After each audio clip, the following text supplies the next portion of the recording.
6장입니다. 지금 우리가 에베소서 1장부터 차근차근 한번 봐왔고요. 오늘 마지막 6장인데요. 6장은 뭐 다 아는 말씀입니다. 우리 아주 유명한 말씀이죠. 하나님의 전신갑주를 입어라, 그런 말씀입니다. 우리 6장 10절부터 말씀을 좀 이렇게 나눌 텐데요. 그동안 에베소서 말씀 이렇게 생각해 보면 1장에는 하나님께서 하늘의 신령한 복을 우리에게 주셨다. 그래서 우리가 그 하늘의 신령한 복, 하나님의 구원을 받은 이야기들이 전개가 됐었고요. 2장, 3장은 결국 그렇게 하나님께서 우리를 신령한 복으로 구원하신 성도들이 하나님의 교회를 이루게 하셨다. 그래서 우리가 하나님의 한 교회가 돼서 그 교회의 충만한 가운데 거하게 된, 그리고 교회로 부르신 사명에 대해서 1장, 2장, 3장이 그렇게 설명하고 있습니다. 그리고 나서 4장부터는 우리가 성도로서 또 교회로서 어떻게 살아야 되는가에 대해서 설명을 하는데요. 4장에 특별히 부르심에 합당한 삶을 산다는 것이 무엇인가 이야기를 했고요. 5장에서는 우리가 빛의 열매로, 빛의 자녀로 살아가는 것이 어떤 삶인가에 대해서 살펴보았습니다.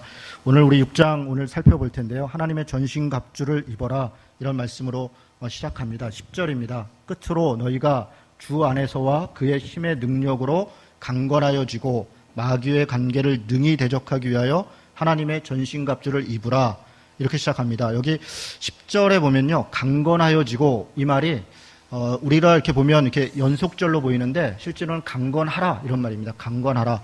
그러니까 끝으로 너희가 주 안에서 그의 능력으로 강건하라, 이렇게 명령하는 거고요. 11절은 전신갑주를 입어라, 이렇게 명령하고 있습니다.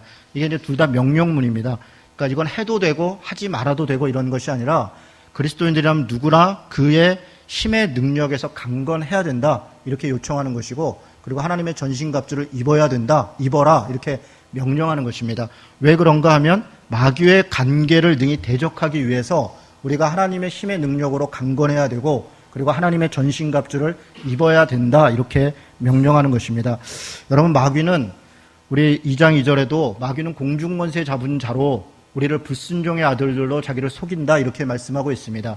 마귀는 정말 우는 사자와 같이 삼킬 자를 찾고 있습니다. 지금도 많은 사람들을 속이고 거짓말로 세우고 그렇게 여러 가지로 유혹합니다.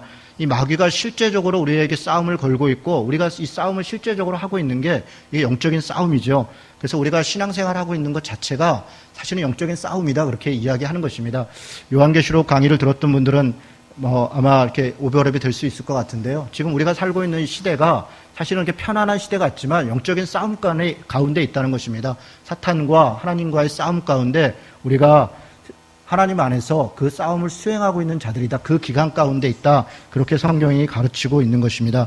그래서 그 싸움을 어떻게 잘 할 수 있는가에 대해서 여러 가지 전신갑주에 대해서 이야기합니다. 특별히 12절은 우리의 싸움의 대상에 대해서 좀 구체적으로 이야기를 하는데요. 한번 같이 12절 읽어보도록 하겠습니다. 같이 읽습니다. 우리의 씨름은 혈과 육을 상대하는 것이 아니요 통치자들과 권세들과 이 세상의 어둠의 세상 주관자들과 하늘에 있는 악의 영들을 상대함이라. 아멘. 이게 우리의 싸움의 대상입니다. 이 12절 말씀을 여러분 잘 보면 좋겠는데요. 우리가 이제 12절을 해석할 때 소위 영적으로 해석합니다. 소위. 제가 지금 소위라는 말을 썼는데요. 영적인 존재들과의 싸움만이 우리의 싸움이다. 그래서 소위 우리가 영적으로만 싸운다, 이렇게 생각하는데요. 이 12절은 소위 영적인 싸움만이 아니라 사실은 실제적인 싸움을 얘기합니다. 제가 다른 구절 한 구절을 봤으면 좋겠는데요. 그걸 그대로 두고 고린도후서 10장 4절 5절을 보겠습니다. 그럼 지금 제가 이렇게 몇 구절 성경을 보면서 여러분하고 좀 이야기를 할 텐데 잘 따라오셔야 될 겁니다. 고린도후서 10장 4절 5절.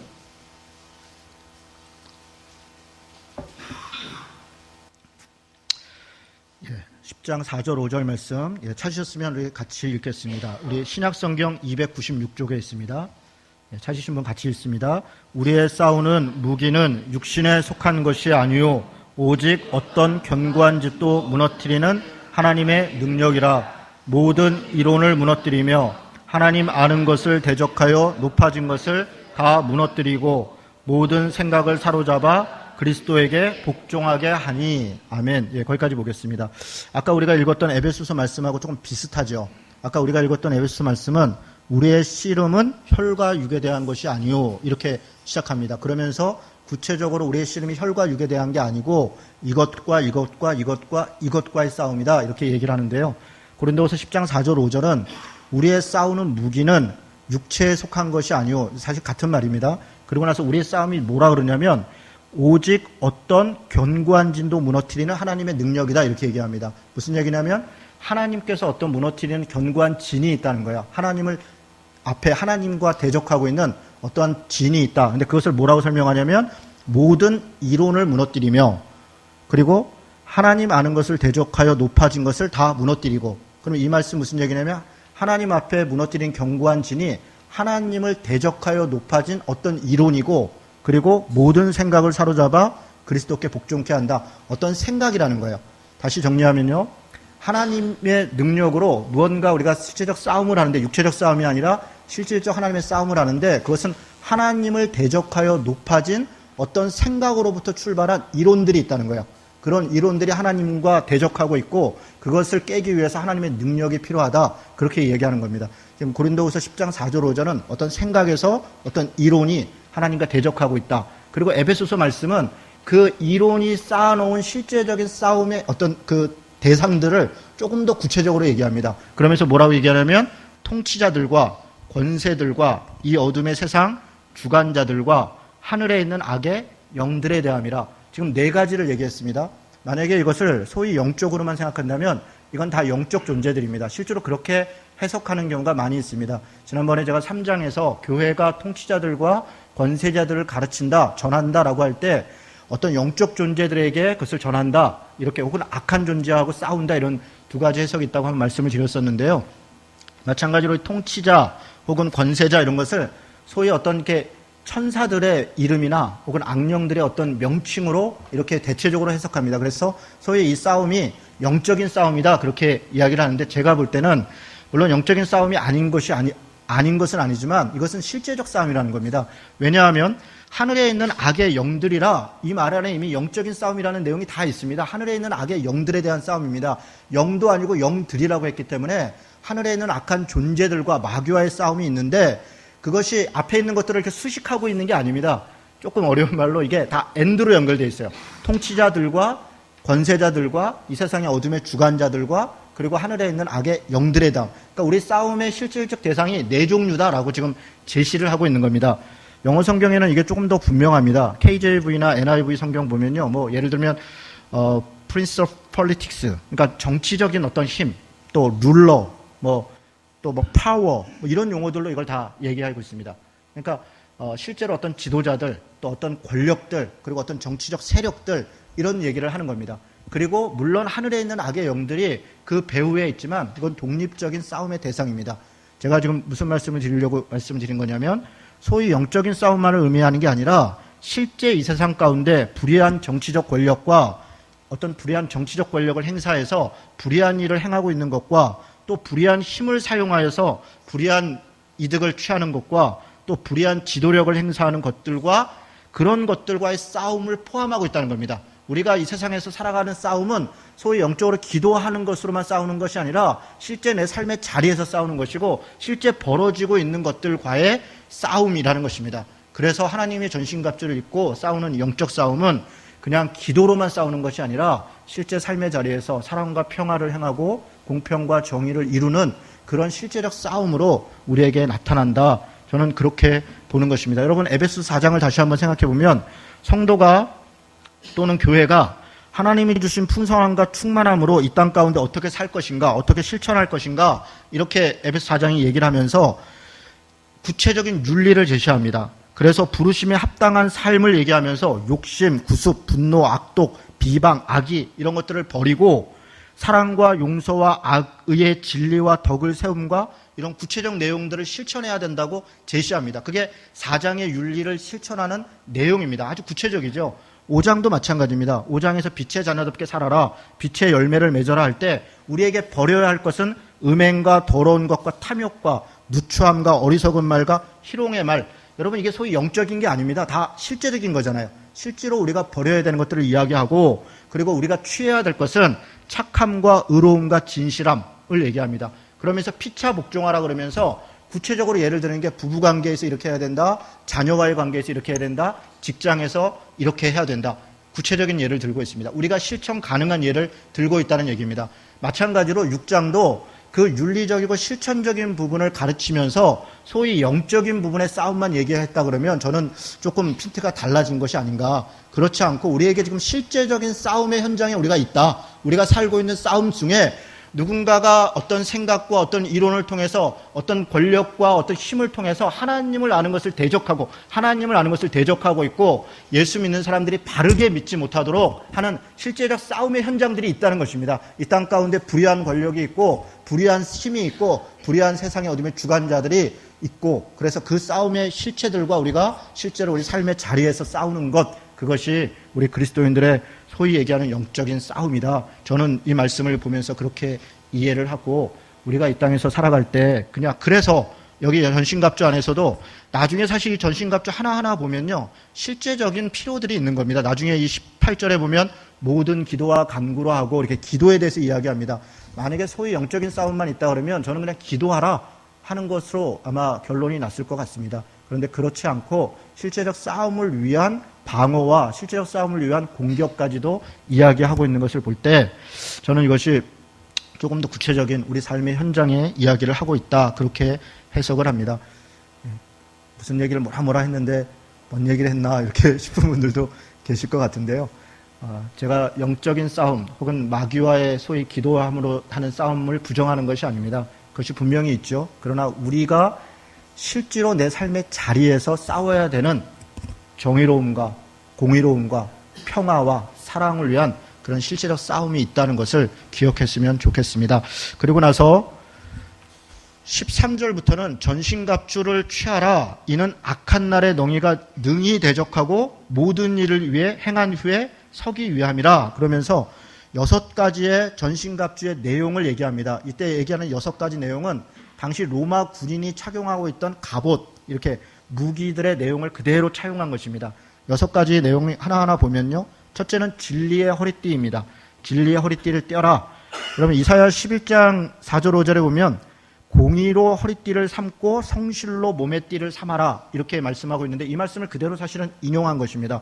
진리로 허리띠를 띠라는 것은 하나님의 말씀으로 진리로 중심을 잡아라 라고 하는 것입니다. 우리가 어떤 싸움을 할 때 가장 중심에 있어야 되는 것은 하나님의 말씀의 진리라는 것이에요. 진리가 우리의 허리띠가 돼야 된다.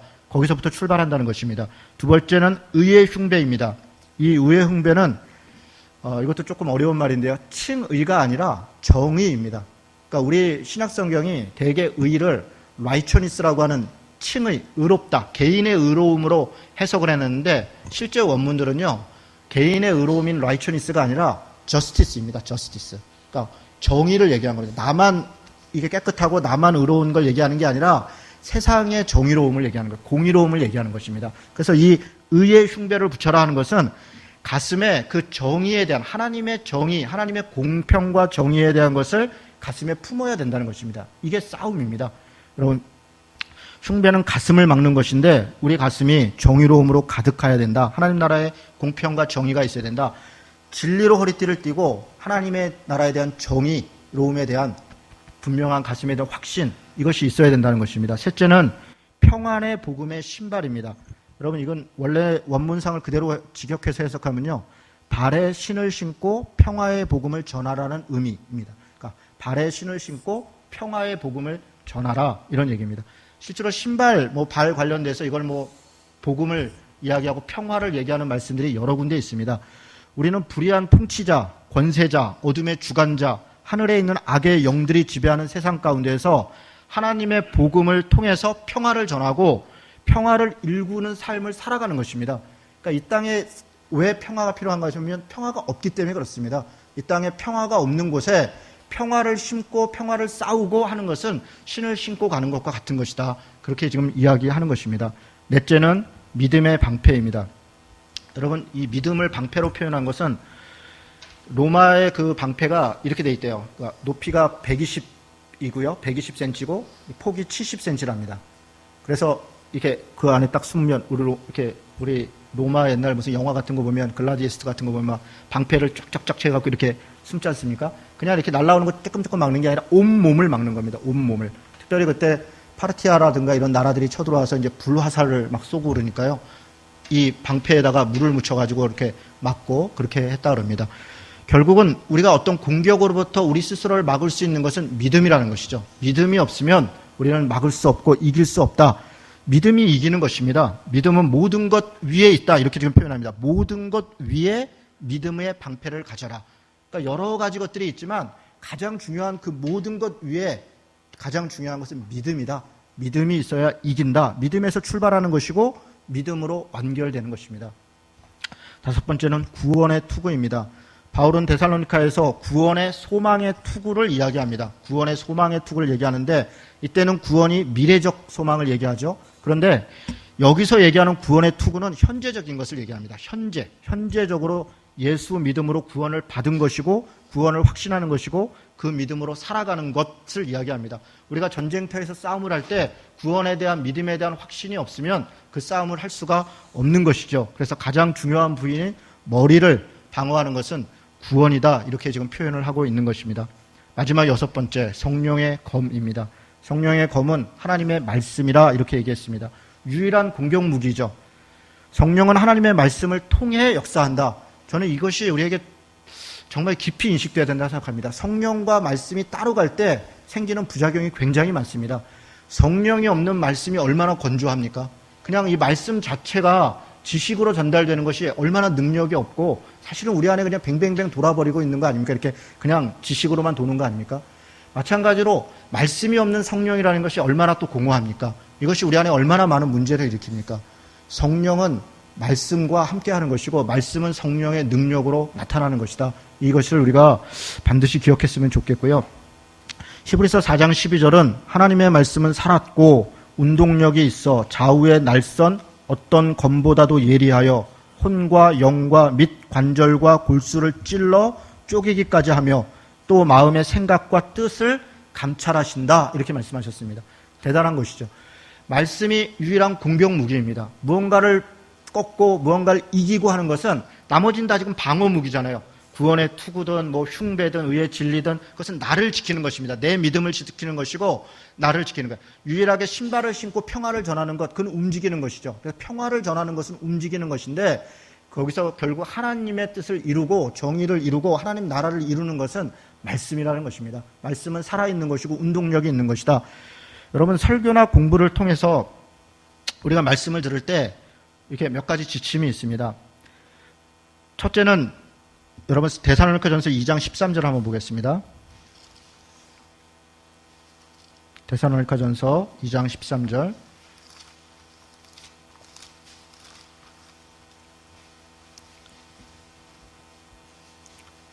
우리가 설교나 어떤 성경 강의나 말씀을 들을 때 견지해야 되는 이 세 가지 자세가 있어요. 제가 그거를 조금 나누도록 하겠습니다. 데살로니가전서 2장 13절에 찾으셨으면 우리 같이 한번 읽도록 하겠습니다. 읽습니다. 너희가 우리에게 들은 바 하나님의 말씀을 받을 때에 사람의 말로 받지 아니하고 하나님의 말씀으로 받음이니 진실로 그러하도다. 말씀이 또한 너의 믿는 자 가운데 역사하느니라 했습니다. 자, 거기까지입니다. 네. 지금 뭐라고 얘기하냐면 말씀을 받을 때 하나님의 말씀으로 받아라 이렇게 얘기하는 겁니다. 그래야 그것을 믿을 때 그 말씀이 역사하느니라. 이것이 일단 1차적으로 말씀을 받는 자의 자세입니다. 태도입니다. 말씀을 들을 때 그래 잘하나 보자. 오늘은 뭔 얘기 하나 보자. 뭐 틀리지 않나 보자. 그래서 앉아가지고 일단 틀린 것부터 체크하기 시작하면요. 하나도 은혜가 안 됩니다. 말씀을 듣는 것은 일단 하나님의 말씀으로 듣는 겁니다. 이준호 목사가 말씀을 전하든 누가 전하든 누군가가 이 자리에 서서 공식적인 시간에 말씀을 전하면 일단은 하나님의 말씀으로 받고 그리고 그 말씀이 그래야 그것을 믿음으로 받을 때 그 말씀이 일단 1차적으로 그 안에서 역사한다는 겁니다. 그리고 두 번째는 사도행전 17장 11절을 보겠습니다. 사도행전 17장 11절.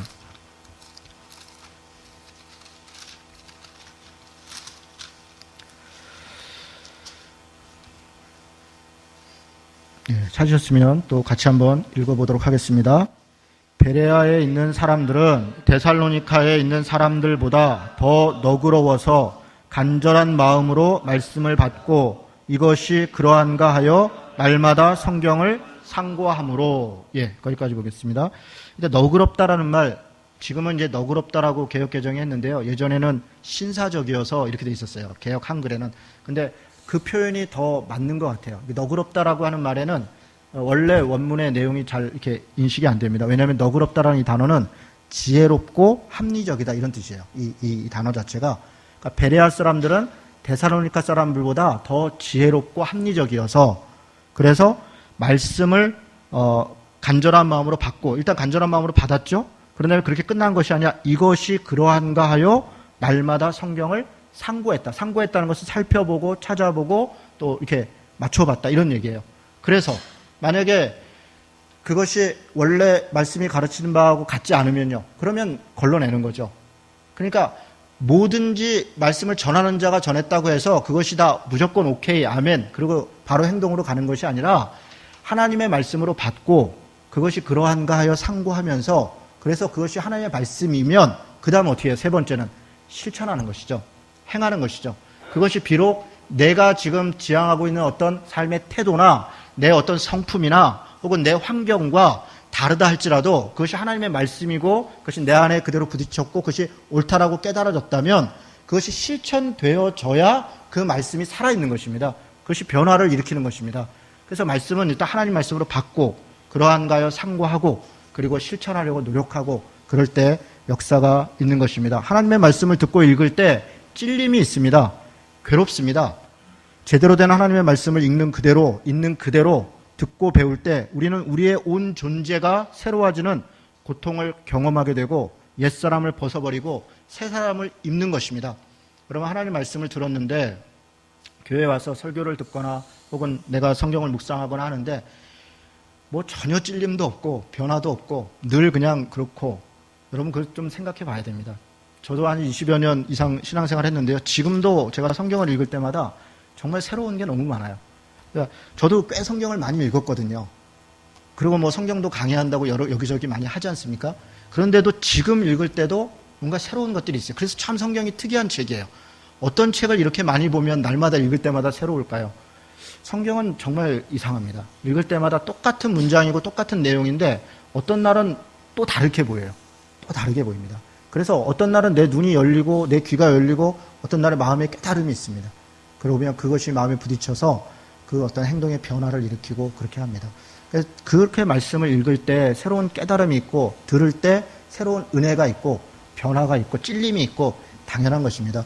어떤 분이 그렇다 그래요. 이준호 목사가 설교할 때 나한테 얘기하더라. 여러분 여기서 설교하면요 한 사람만 보이지가 않아요. 저는 그렇게 얘기한 분이 있다 그러길래 그분이 은혜 받은 사람이라고. 자기한테 얘기한 줄 알면 그게 은혜입니다. 100사람을 놓고 설교를 하는데 저 사람 내 얘기하는구나. 분명히 내 얘기하는 거야. 은혜죠. 네, 은혜입니다. 목사가 그렇게 한가하게 한 사람 생각해서 설교하고 그럴 새가 없습니다. 근데 그게 마음에 부딪히는 거잖아요.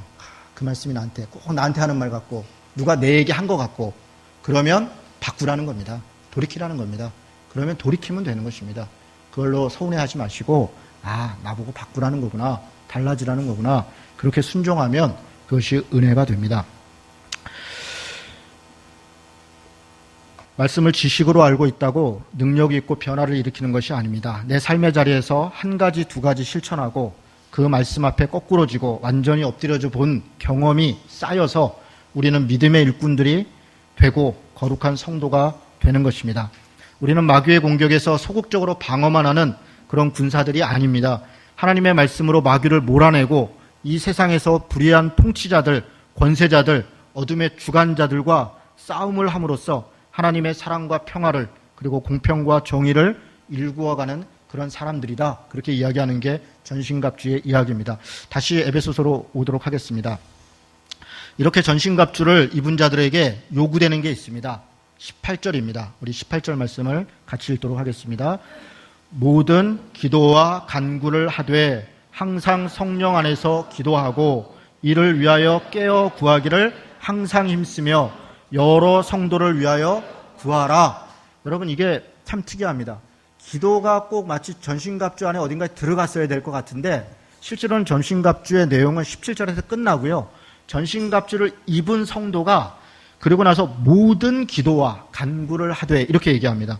그러니까 전신갑주를 입은 사람이 정의가 있고 평안을 갖고 믿음과 구원과 말씀 모두를 갖췄어도 기도하지 않으면 안 된다는 겁니다. 기도가 배경에 있어야 된다는 겁니다. 왜냐하면 우리는 여전히 죄인이고 여전히 넘어질 수 있기 때문에 그렇습니다. 실수할 수 있고 타락할 수 있는 존재이기 때문에 그렇습니다. 항상 깨어있기 위해서 우리는 스스로를 위해 기도하고 여러 성도를 위해 기도하며 서로 기도로 동역하는 자가 되어야 합니다. 여러분 19절은 사도 바울이 자신을 위해서 구하는데요. 나를 위하여 구할 것은 내게 말씀을 주사 나로 입을 열어 복음의 비밀을 담대히 알리게 하옵소서. 여러분 이게 사도 바울의 구함입니다. 참 놀랍죠. 사실 사도 바울이 누구에게 뭘 구할 게 있겠습니까? 자신이 능력이 얼마나 많고 믿음이 얼마나 많고 지식이 얼마나 많습니까? 그런데 그가 갇혀있는 자 되어서 복음을 전하는 자로서 자신이 보내는 성도들에게 나를 위해서 기도해달라. 내가 담대히 복음을 전할 수 있도록. 기도에 힘이 없으면 담대히 복음을 전할 수 없다라는 고백을 하는 것입니다. 이것이 저는 사도 바울의 정말 위대합니다. 우리 예수님도 그런 것이죠. 예수님께서 틈만 나면 새벽 미명에 기도하시더라. 우리 그런 말씀들이 있잖아요.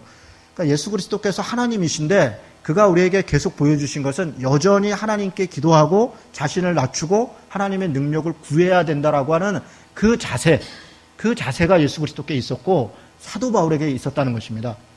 여러분 우리 성도들 저도 마찬가지고 우리 교회가 사실은 이 기도하는 것을 열심을 내야 됩니다.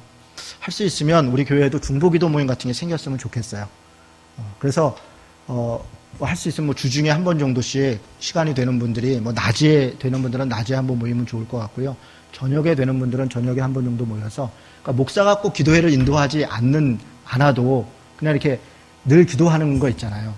그런 모임이 있으면 참 좋겠다 이런 생각이 들고요. 그래서 누구라도 이제 그 시간이 되면 같이 이렇게 와서 같이 이렇게 기도하고 그렇게 하면 좋을 것 같습니다. 누가 혹시 나서서 좀 해보실 마음이 있으면 기꺼이 좋겠습니다. 네, 그래서 그걸 교회에서 이렇게 프로그램으로 또 이렇게 만들면 그거는 또 일이 되니까 그렇게 하지 마시고요. 이렇게 누군가가 또 이렇게 마음이 있으신 분들이 좀 모여서 기도하면서 이렇게 좀 사람도 좀 모아보고 그렇게 해서 중보기도 모임이 있으면 교회에다 이렇게 또 게시판이 됐든 이런 데다 이렇게 함 같은 거 하나 만들어 가지고요. 기도 제목이 있는 분들은 좀 넣어놓으면 그걸 또 이렇게 모아가지고 또 같이 이렇게 기도해주고 그렇게 하면 어떨까 그런 생각도 듭니다. 말씀을 마치겠습니다. 오늘 하나님의 전신갑주에 대해서 이야기했습니다. 우리가 믿음도 있고 평안도 있고 구원도 있고 다 있어야 됩니다. 그리고 하나님의 말씀도 있고 싸움도 해야 됩니다. 그런데 이 싸움이 소위 영적인 싸움만이 아니라는 것을 반드시 기억해야 됩니다. 우리가 삶의 자리에서 정말 불의한 통치자들, 권력자들, 이 세상의 어둠의 주관자들이 있다면 바로 그 부분에 필요한 것이 전신갑주를 이룬 믿음의 용기입니다. 때로는 그것을 말씀으로 이겨야 되고 때로는 믿음으로 이겨야 되고 그렇게 해서 우리가 우리 삶의 자리가 하나님의 나라가 이루어지도록 그렇게 싸움을 하는 것 그것이 우리에게 필요합니다. 그리고 그 배경에 우리가 무시로 기도하고 함께 기도하고 서로 격려하며 기도하며 같이 그렇게 서로 한 공동체에서 나아가는 것이 필요합니다. 오늘 바울은 말씀을 마치면서 23절에 이렇게 얘기합니다.